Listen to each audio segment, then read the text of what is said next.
working on a rag rug, a braided rug for the housekeeper's room. This is a terrible picture, you can barely see it, but this is the photo that this book uses to talk about the rag rug. I don't love this book, as I said in my Dollhouse Diary.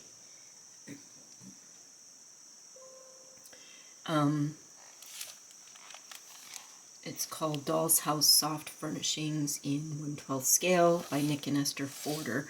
Some of the photos are very nice, and there are some lovely ideas in here. What I do like about the book is that it gives me some sense of what sorts of things are appropriate for different eras, different styles and different eras of decorating. There are some basic instructions about some stitches, there's some basic information about tools, but really this right here, you can see that, there we go. This right here is all the instruction there is for making this braided rug. There's no diagrams, there's no really good suggestion about materials. It just says to make a traditional braided rug for a doll's house. You can use stranded embroidery, cotton or wool, flour or matte floss, wool weaving thread or lambswool thread all work well. I guess that's specific enough, but I've seen in other books where there's actually like sources mentioned and brands mentioned, and I find that a little more helpful when you're trying to hunt down materials online, since I don't live in an area where there's a lot of places for me to get things. And then it goes on to say that the rug was made by Ann Miller, who used 18-inch strands of thread.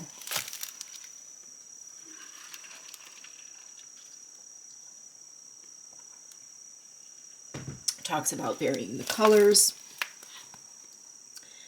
It doesn't really explain how to connect your next thread, because obviously 18-inch strands of thread are not going to give you a rug. I'm looking for a rug that's going to be about 5 millimeters by 7 millimeters. I'm going to need lots and lots of braid for that. So there's not really any good instruction about how to connect the, when you need to add a new thread, how to do that. But I've kind of been figuring it out on my own. So let me show you what I've worked out. So to start with, I'm using number 5 pearl cotton. I just had a few in stock, and I just grabbed some as DMC, some as Valdani, and I just kind of grabbed some colors that I liked and I thought would work okay in the housekeeper's room. Probably not the most realistic colors, but I like them. So then I've cut 3 strands. Now I have made my strands deliberately 3 different lengths. And I didn't measure anything. I just kind of went, yeah, okay, let's use about this much, and then let's use about this much. And then you can see one strand ends here.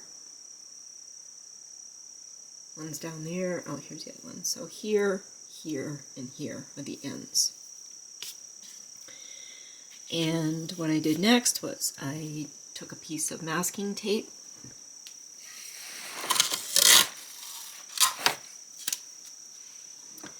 and just taped that to my desk.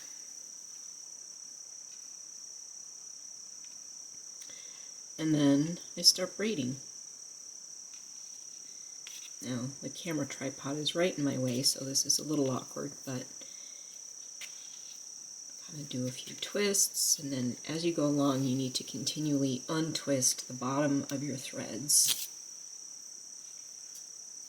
So kind of comb them out so that you don't end up with a big knot. And you continue on.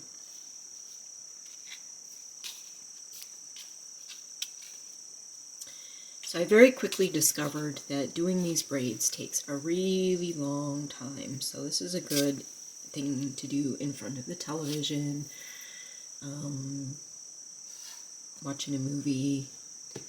I did quite a bit of it yesterday, talking to 2 different people I was catching up with on the telephone.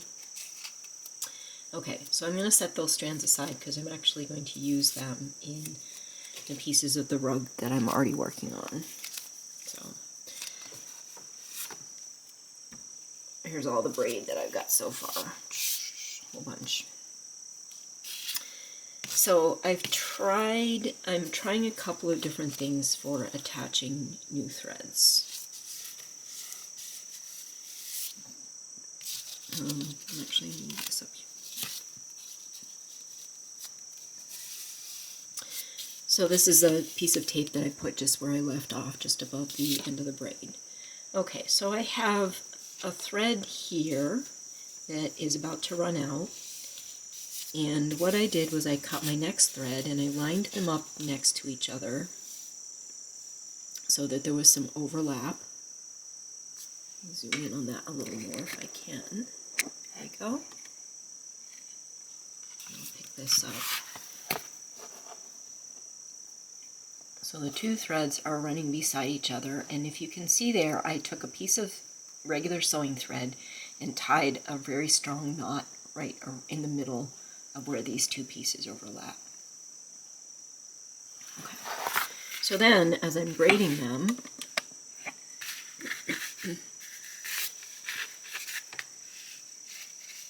and you do want to keep, make sure that you don't turn your braid over. Whatever direction you're working on needs to continue to be the up.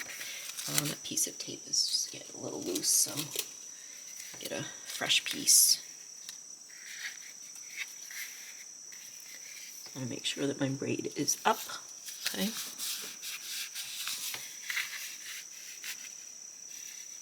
And you'll know it's upside down because all of a sudden, like, you're braiding under instead of over to keep it going. So, and this would depend on whether you're righty or lefty, which side is up too. But stick with the same direction once you get going. Okay. So as I'm braiding along here,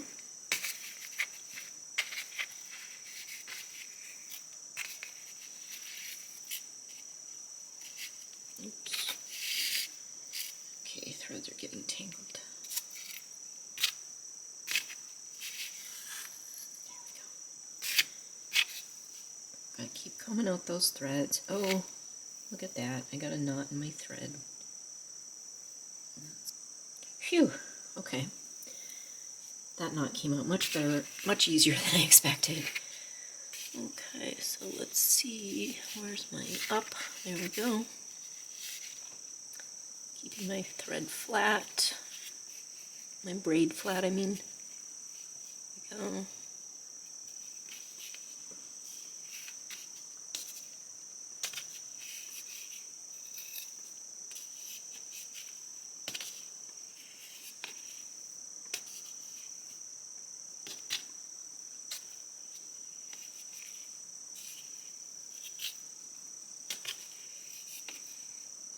You really want to comb it out pretty often to avoid getting tangled.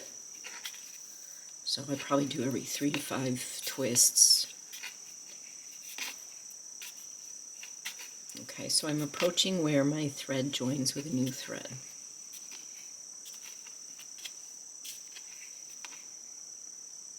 So as I'm braiding here now, I'm going to try to keep those ends of those two threads aligned and just continue to braid it in. And the ends of the thread, so that's the ends of the pearl cotton that I'm keeping aligned, but the ends of the thread that I tied the knot with, I'm also just braiding that in. Okay, and that's how I've been doing this so far. Now, let me just secure that a little more, get a little further down. There'll be a little tufts sticking out, and that's fine. I'll snip those off later. As long as I have enough in there, in the braid to kind of hold it in, that's good. Okay, now, my next thread is about to run out. So, in the book it just said to tie them off. I have my doubts about how well that would work. I'm going to stick with a red thread here. Tie another red thread. So I'm going to do the experiment of just tying them and see how that works into the braid. And if it doesn't work, I can snip this off and attach it the other way. So I'm just tying a knot here. I don't know, I feel like the knot is just going to be way too bulky.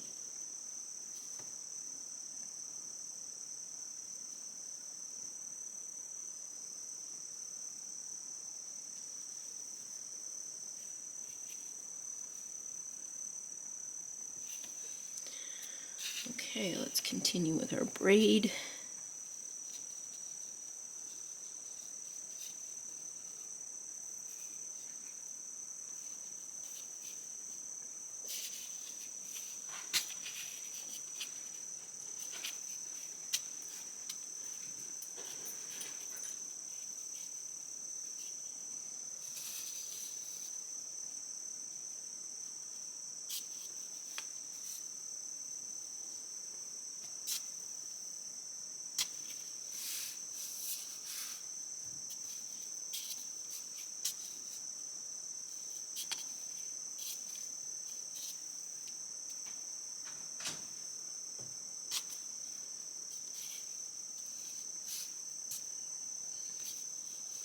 Now, I don't normally tape this to cardboard, and you can probably see that it's sliding as I work.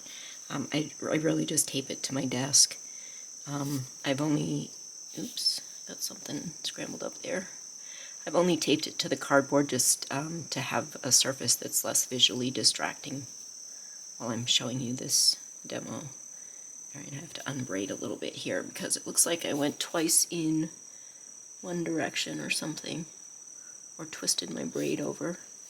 Yeah, so just kind of keep an eye on your braid as you go along to make sure that it's staying flat and nice, that you're going in the right direction.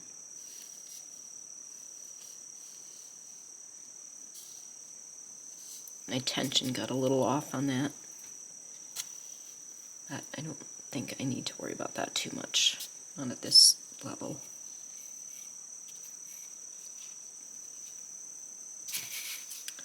Okay, I'm going to tape that to my desk.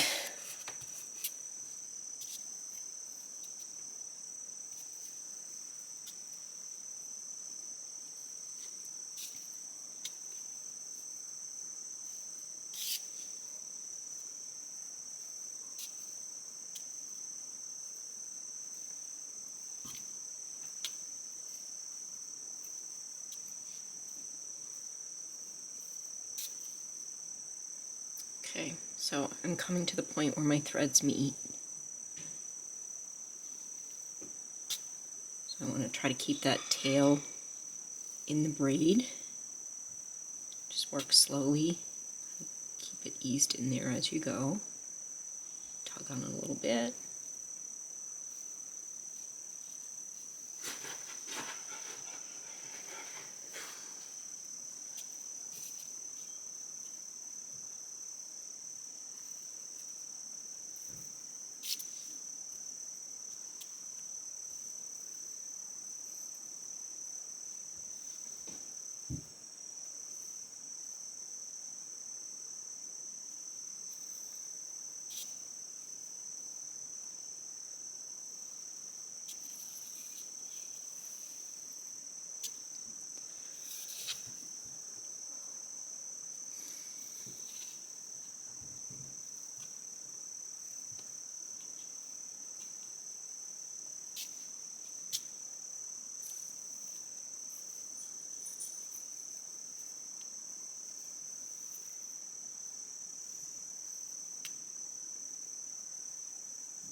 Okay, so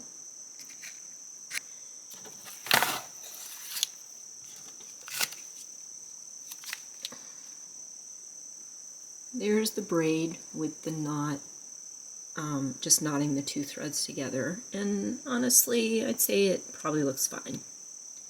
So that is an option.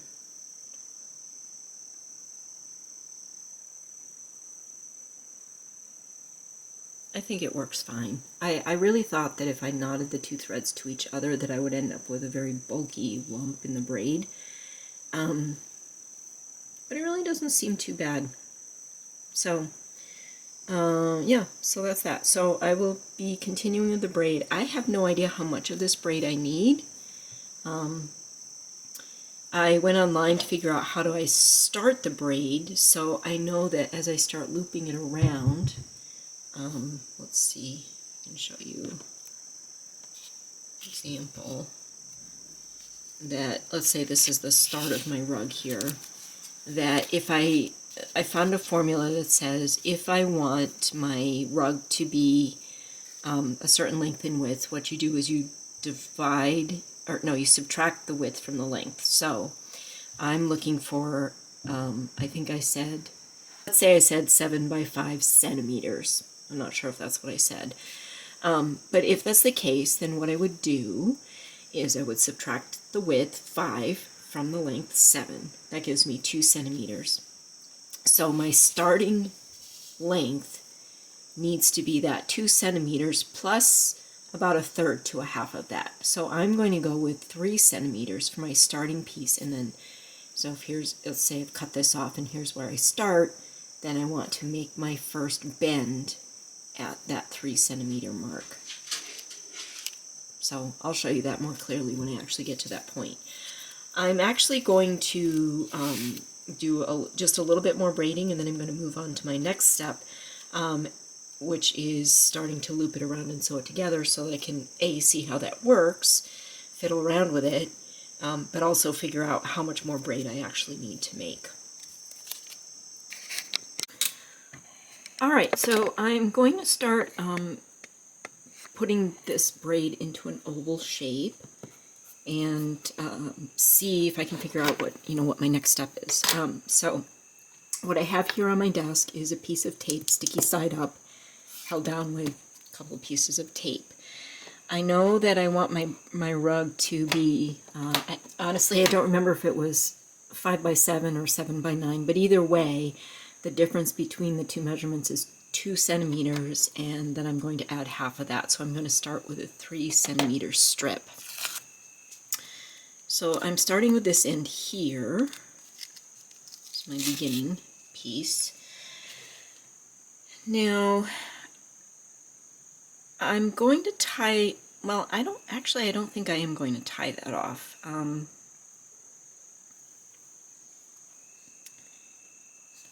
Maybe I better. Okay. I'm going to tie it off with just a piece of thread.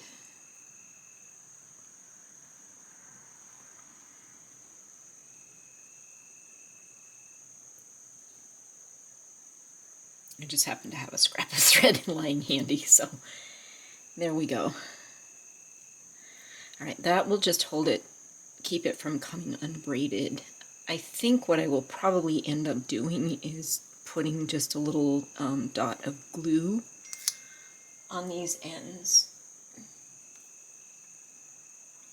To keep them from coming undone. Okay, so let's get all my braid over there. And stick that to my masking tape, and I want my bend to occur at 3 centimeters. So right about there, I need to create a bend in my braid.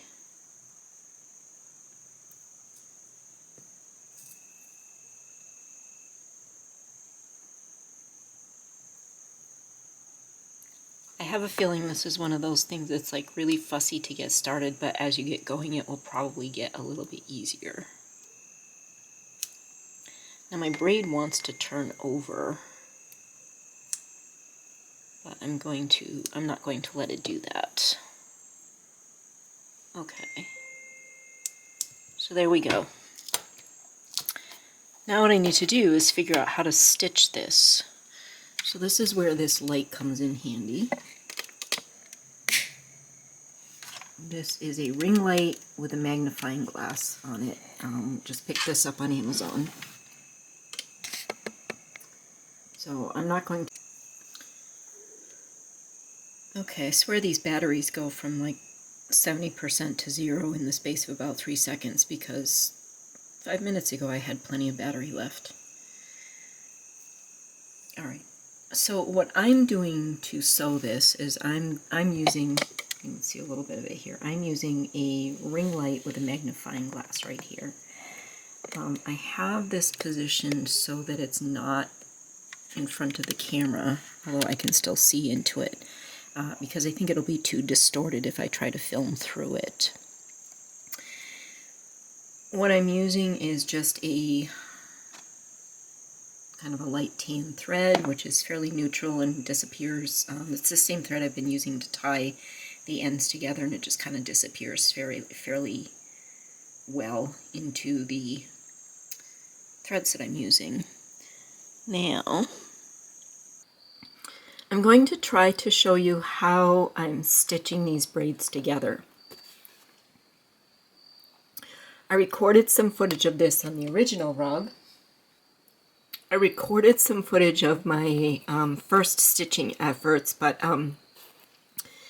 you really couldn't see very much.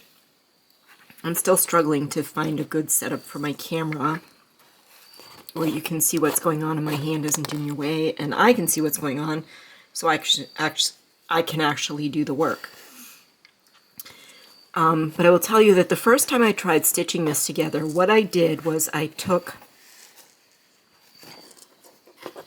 a stitch in the side of a braid all the way through it, and then a stitch in the side of the braid next to it, like that. You can see that. Okay. I'm not going to keep that in there because my thread's actually attached to something else. I didn't like that because when I turned it over, I could see the stitches in the front side. So what I have done since then on the rugs that I've completed, and what I'm doing on this new rug that I'm starting, bear with me while I rethread my needle, is I am taking my stitch in the back surface of the braid and the back surface of the neighboring braid, and just kind of, oops. I have this sort of propped up on a box here so I can get it closer to the camera. And I'm just sort of zigzagging my way down through. So it's still the inside, it's still the neighboring strands of the braid, but I'm stitching them from the back. I really don't know how to explain that. I don't know how to explain that well enough that you can get it, but I'm trying to keep all my sewing and my stitching on the back. The front side of my rug is stuck to the tape. And these threads are 2-ply threads. So what I kind of do is grab the uppermost ply. I don't go all the way around the whole strand of the braid with my thread. I just try to grab a little bit of it and go through what is most on the surface of what I'm looking at. I wish I could explain this in a better way. I hope that you can sort of get what I'm after. I think if you've done any of this kind of work before, you kind of understand that what I'm trying to do is make sure my threads don't show on the front of the carpet. So I will put this one aside and go back to the video footage I have of the original rug project. But just hopefully that clarifies a little bit about how I'm doing the stitching. Now here I've come to a spot where I've joined 2 threads, so I have these tails hanging off. I did have to pull them through so that they're facing up because I want them to be on the back side. I'm just going to lie them in opposite directions. So this one coming back. And take a stitch here.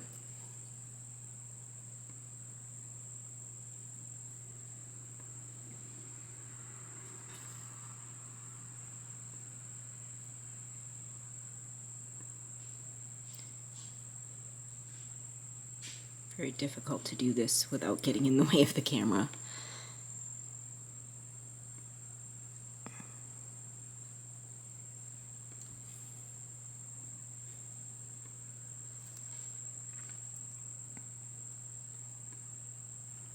I promise you I'm not really having this much trouble stitching most of the time. It's just trying to do it without blocking the camera is a challenge. Okay, so put that one over there. Keep this flat up. Continue my stitching right over it.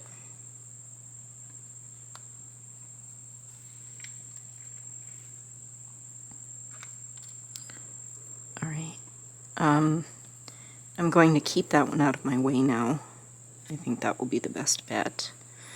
Stitch a little further along and then I'll just glue these little tails. I'll trim these tails and glue them down just like I did the starting tail.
Okay, glued the ends there, trimmed off a couple of little fraying pieces, glued down another bit right there. That will dry clear. And now I'm going to very gently, I don't want to pull this too hard, and this tape is quite sticky.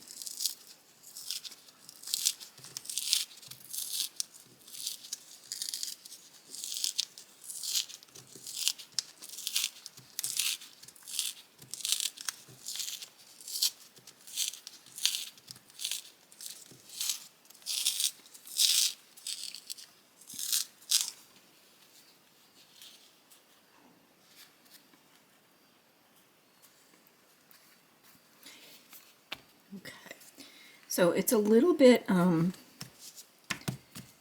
warped, but I will, and I have some threads to clip off here, but I will go and steam this at the ironing board.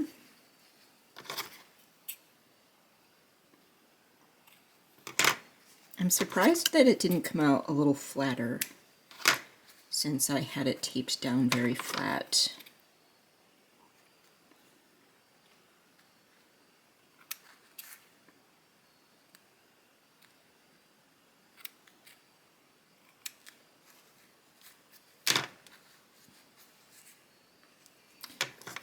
But I do anticipate that once some of my thread ends have come through here, that once I steam this and block it,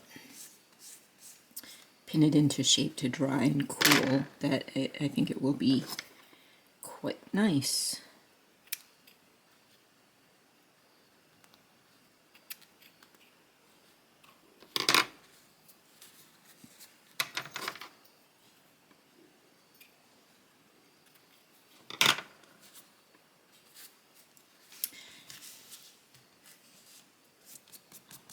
Alright, my ironing board is in the basement, and it's not a finished laundry room, it's just a creepy little cellar laundry room, so I will not take you down there with me.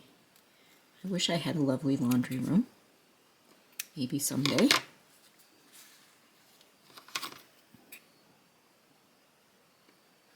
What I'm snipping out here are all the threads that I used to tie off joins with in the places that they're showing. But I do like the way this looks. So I'll take this down, I will press it, steam it really, really well, and I'll put pins through this all around it to block it into shape on my ironing board, and then we will try it in the room. Okay, I have tried a few different ways of joining threads, and I've kind of resolved on one method I prefer, and I would like to show you that right now. So I'm at the tail end of the threads that I've been using. I've got them at 3 different lengths. That is important because I don't want to have 2 joins next to each other or 3 joins next to each other, because the joins do bulk up the braid a little bit and we want to minimize that. So, my braid going in the right direction. I'm going to continue with this color pattern of the blue, the light mauve, and that light mauve is actually a variegated thread, which I really love, and the ivory. So I've cut my light mauve that I'm going to attach here, and all I'm going to do is lay the threads alongside each other, and then carefully continue braiding. And it's a little bit fiddly right at that part. You kind of have to hold things in place and continue your braid. Oh, and then that one slipped out on me, so get that back in place.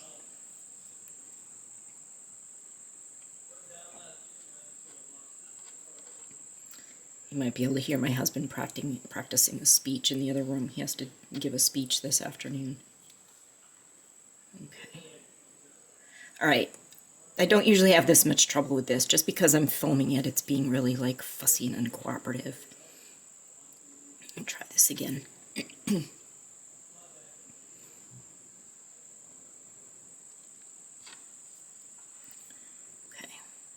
Pinch those together. Bring them over. Kind of got to pinch them together with your fingers. Continue the braid, and it just, you know, I can pull my new thread up there a little bit.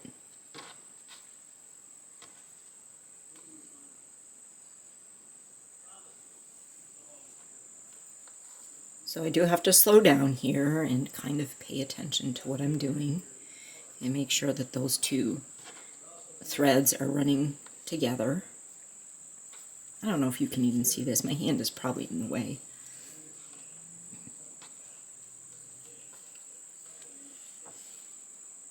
Can you see that? Oh, here's another short piece that's coming up to a join, but we'll deal with that in a minute. Let's see if I turn myself this way, if you can see better what I'm doing. So I'm not tying a knot or doing any gluing or anything. I'm just braiding that in. And I was a little concerned when I first tried this that it might not really hold. But it is holding very well. And in addition to being braided in, when I actually put the rug together, I am stitching across the back so closely, so many little stitches, that it's really just, it's holding just fine. I'm going to move that up there. I just want to show you one more time. I think you can maybe see a little bit better what I'm doing this way. All right, so I'm going to cut off that little tail right there, just because I need to now do another join, and I don't want that one in my way. So this one, oh, I think I joined, yeah, I did. I joined the mauve to the white, so now the ivory, so now I'm going to join the ivory to the mauve. That's fine, I still have the 3-color strand that I was working with.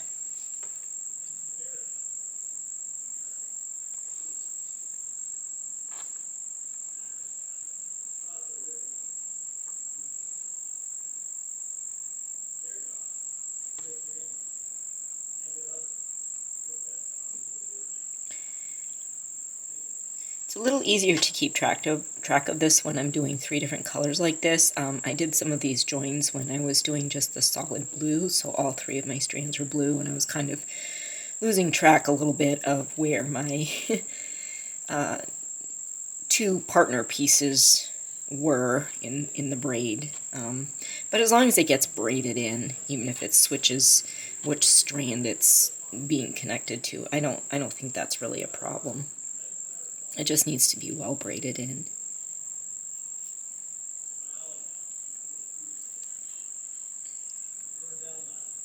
Okay. All right. Oops. My clip's coming.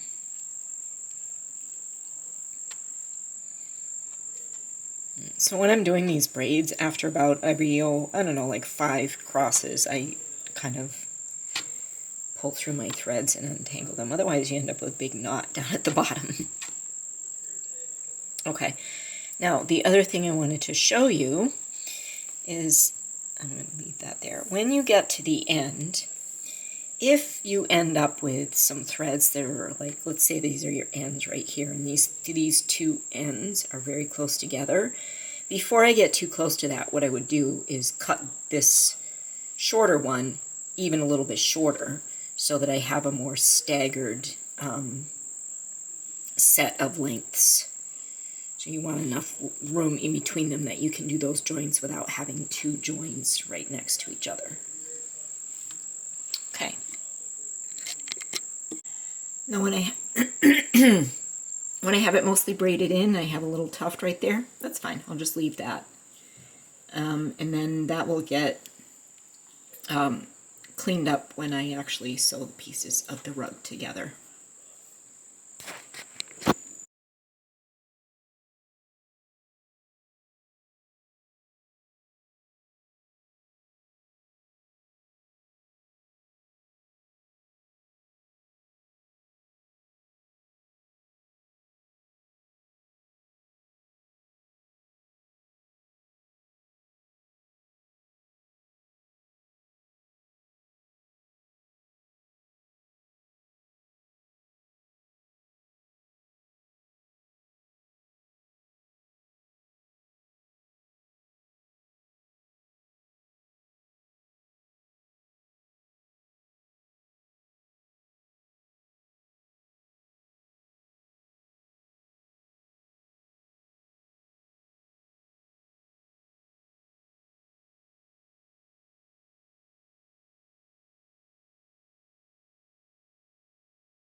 Bye.